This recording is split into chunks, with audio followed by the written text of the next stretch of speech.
เมื่อนี้กินข้าวปุ้นแซ่บๆราคาเขากองเคพีเด้อ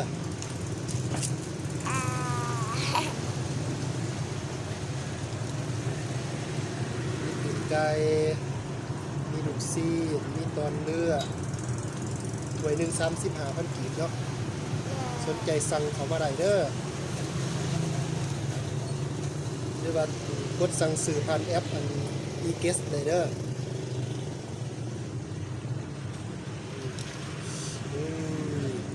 ถ้วยเยอะๆถ้วย35,000เด้อพี่น้องเด้อ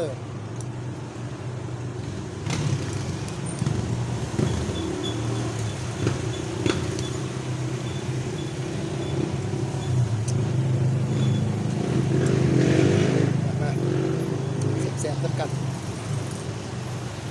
เบบี้เอายังลูกเบบี้เอาลูกศิษย์เหรอ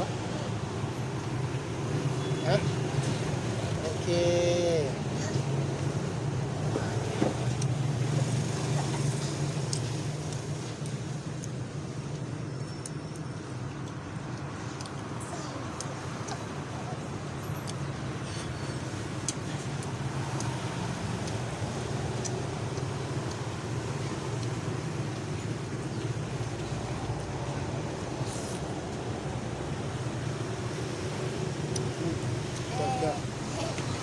จัด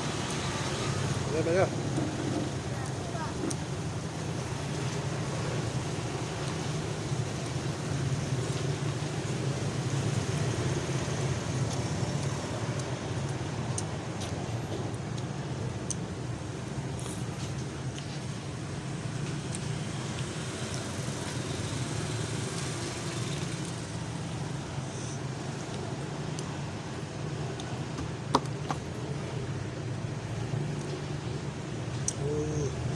เผ็ดจัดใจ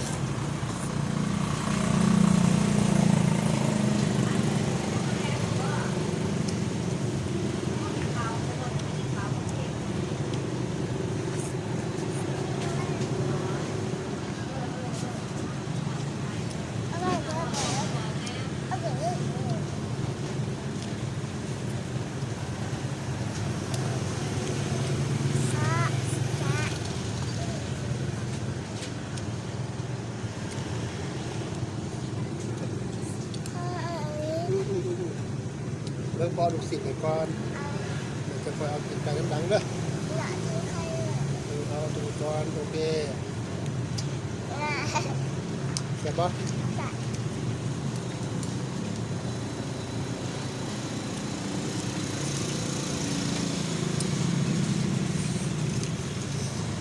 เด็กๆปักโรงเรียนหนูก็จันจังเขาโรงเรียนเลยสุดเย็นเลยเนาะหนูก็จันไปโรงเรียนเนาะมาจันไปโรงเรียนเปิดช่วงเรียนใหม่ไรเบบี้เรียนของอนุบาล3อะไร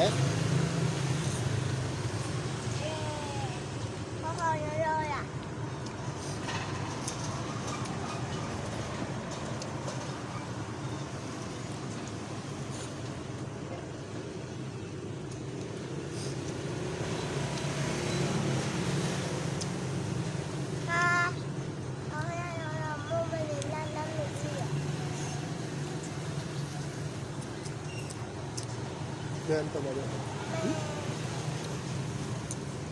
เดี๋ยวพอเบิ่งให้เด้อ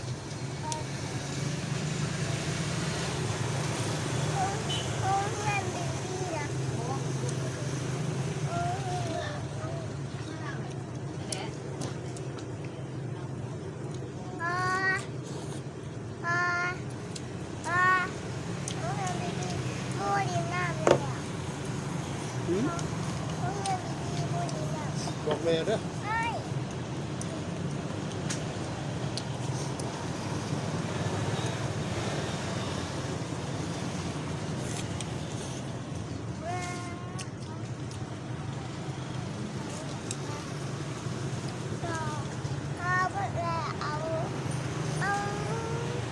นอยู่เนาะ บ่เอา บ่เอาเหรอ บ่เอา ตัวไหนเอาตีนไก่ อืม โอเค ไปก่อนว่า เอาจับปั๊บไปใหญ่มันเดียได้ดูเนาะ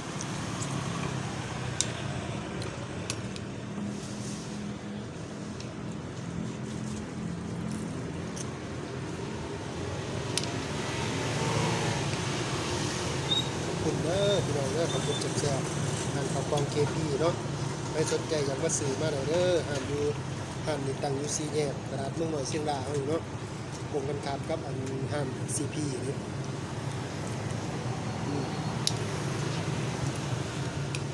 หรือว่าสนใจอยากซื้อสั่งซื้อผ่านแอปนี่เด้อเข้าไปที่แอปอัน e-guest เนาะแล้วก็พิมพ์ใส่หันข้าวกล่องเคพีมันจะเห็นแล้วก็คอยดูรายการเอาเด้อ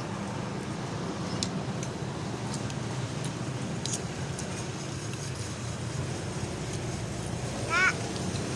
พระอุตสาห์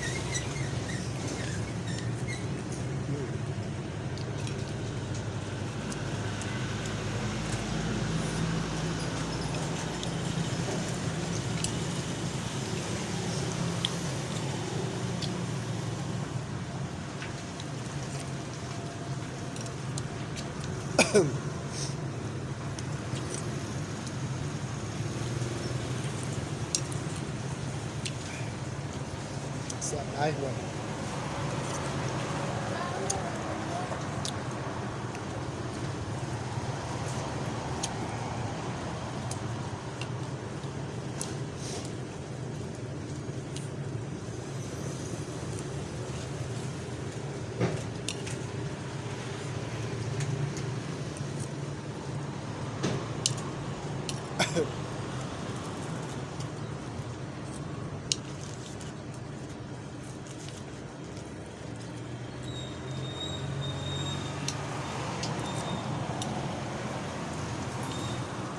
้ว่า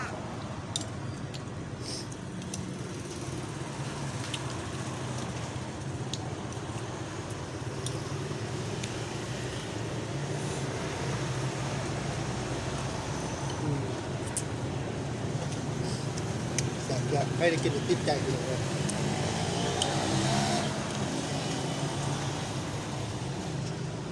พอรับรู้ไหมคะพอรับรู้เป็นใคร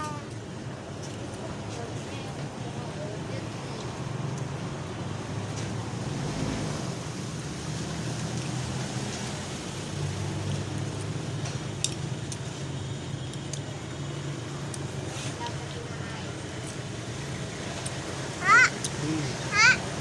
ฮะ ฮะ เรื่องบ่เฮ็ดจังได๋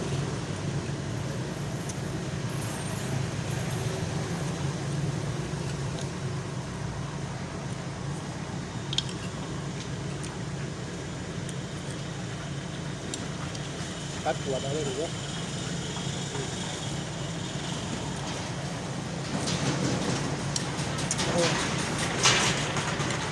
สดคำได้แต่เสียบเป็นมือเศร้าเฮ้ยไม่ได้ไปเลยเฮ้ยฝากกดไลค์กดแชร์กดติดตามบอกก่อนเล่าไต่ไปเด้อทุกคนเนาะมีอาหารแซ่บๆสิมากินมากินพี่น้องในเบิ่งในส้มคือเก่าเนาะนะบ๊ายบาย